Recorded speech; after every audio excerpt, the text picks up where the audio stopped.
Okay, let's unpack this. Today, we're diving deep into the world of online games, specifically one called King Tusk.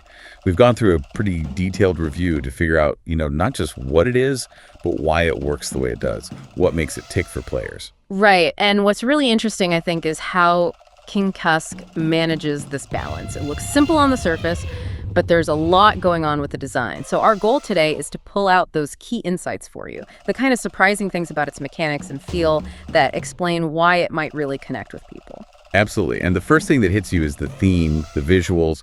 It's very immersive. Takes you straight to an African safari. It's all about elephants, savanna wildlife, really vibrant. Yeah, visually it's that standard 5-reel, 3-row setup, but the background, it's this inviting beige sort of dusk feeling. You've got trees, rivers, hills. Even the reels have this earthy brown look. It feels quite high quality, elegant even. Definitely aiming for a specific mood. And the sound design helps build that mood, but it's subtle. It's actually quite clever psychologically. You get these authentic elephant trumpets, some African musical notes, but only on a win.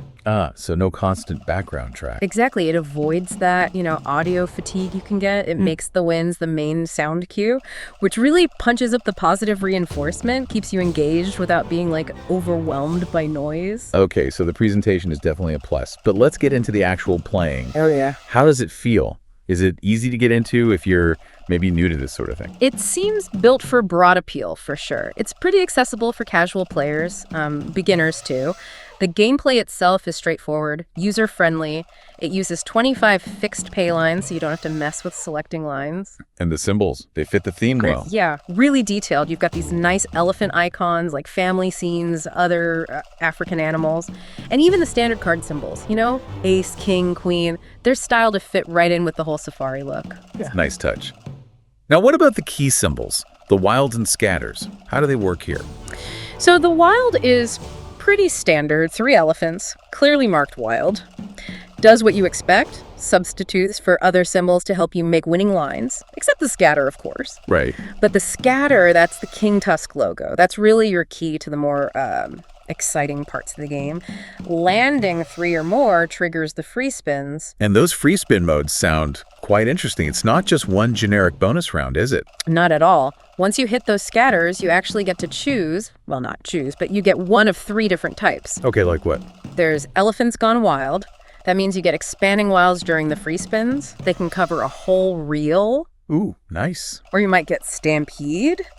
With that one, 2 whole reels turn completely wild on every single free spin. Wow, okay. And the third one is Gone Wild, where all the regular elephant symbols, they just become wild symbols too. Huge potential there. So multiple ways to get a bigger payout in the bonus? Exactly. And what's key is that you can re-trigger these free spins during the bonus round. Oh, so they can keep going. Yeah. Potentially for quite a while. It ramps up the chance for bigger wins significantly.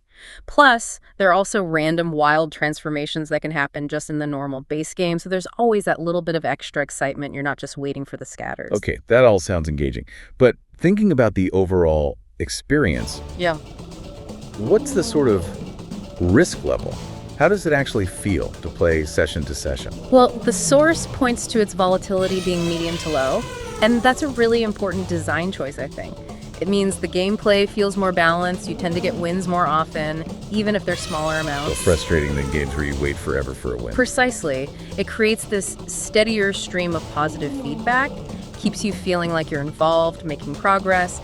It's quite different from those really high-risk, all-or-nothing type games. It makes sense for keeping players engaged. What about the numbers side, the return, the betting options? It seems pretty player-friendly there, too. The RTP, return to player, is stated at 96.4%. Which is pretty solid, right? Yeah, it suggests a fair return over the long run. It's not designed to just eat your money quickly. And the betting range is flexible. Starts really low, like $0.25 spin. So it caters to different budgets, from casual plays to maybe slightly higher stakes. And performance, does it run smoothly? Seems so.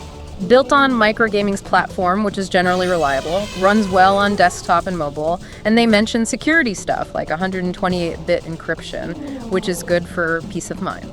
So, summing it all up then, King Tusk isn't just a slot game. It feels like a carefully put together package.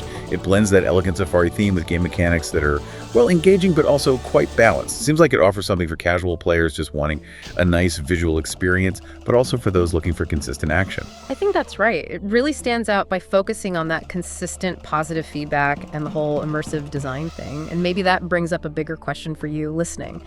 When you try out new digital things, games or apps or whatever, what is it beyond just the flashy stuff on the surface that really grabs you and keeps you coming back? Is it the look and feel, the actual mechanics? Or maybe it's something like that underlying math, knowing it's kind of a fair experience. Definitely something to think about next time you're exploring.